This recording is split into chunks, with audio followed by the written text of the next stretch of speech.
¿Cómo estás? Bienvenido o bienvenida a Más de Marketing.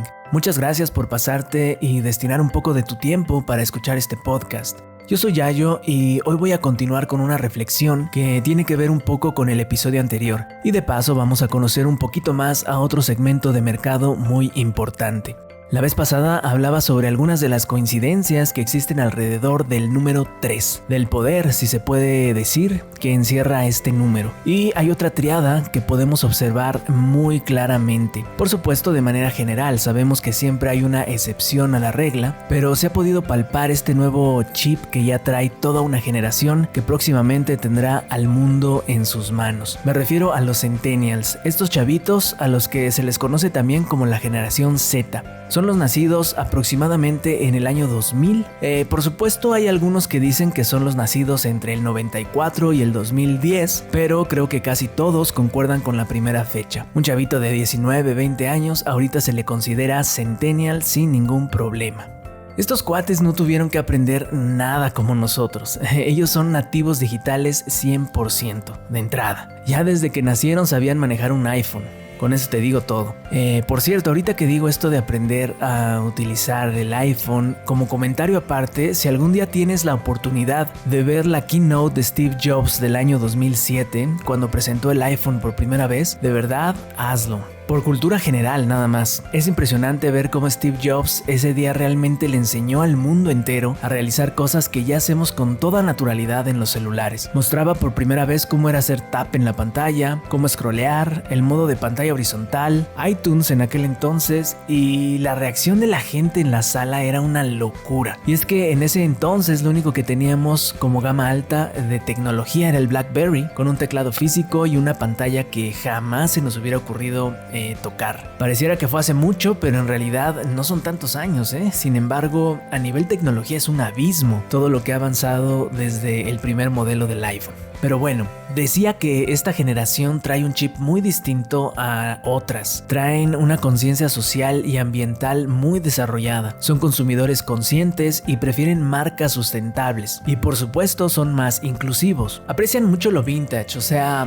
las cosas que tuvimos nosotros de niños o adolescentes, eso es lo que aprecian mucho. Por darte un ejemplo, los vinilos. Y de esa parte viene la triada que comentaba al principio, y es la de ser, hacer y tener.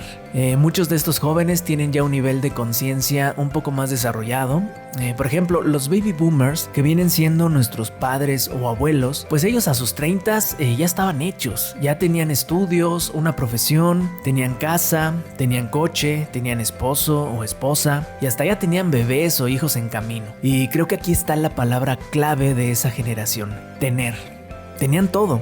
No sé cómo le hacían, pero ya tenían un patrimonio en construcción listo para heredar. Caso contrario a estas nuevas generaciones, ¿no?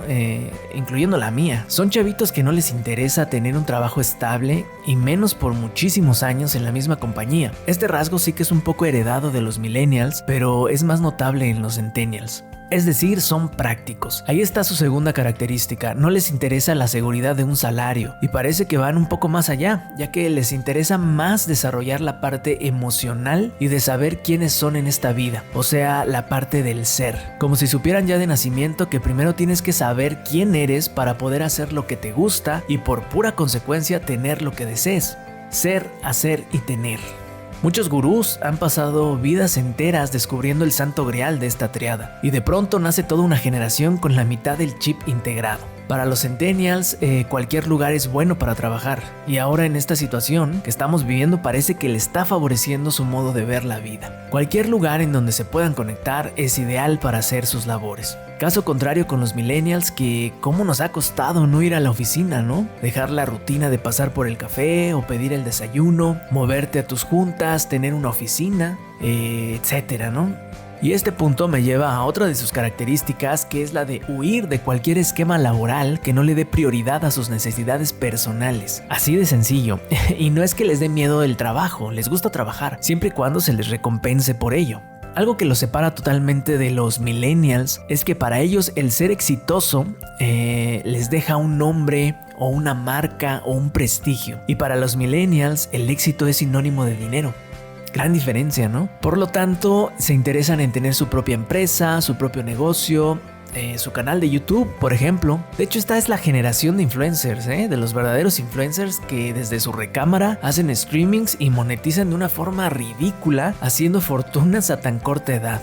También se involucran de verdad en causas con las que empatizan, y algo que nos viene muy bien a los profesionales del marketing es que no ven con malos ojos la publicidad. Entienden que debe existir cierta monetización y hay una industria de la que viven muchos influencers, así que no se la pasan skipeando o bloqueando los ads como los millennials. En fin, una generación por demás muy interesante para poder abordar con mensajes poderosos. Hay que estudiarlos muy a fondo porque en unos años, mejor dicho, en muy pocos años, decidirán el rumbo del mundo. Ser, hacer y tener. Más que una triada, es una manera de pensar que si la entendemos y si la llevamos a la práctica, creo que podemos ser más felices en este mundo. Bien, hasta aquí por este episodio. Yo soy Yayo y nos escuchamos en la próxima para hablar más de marketing.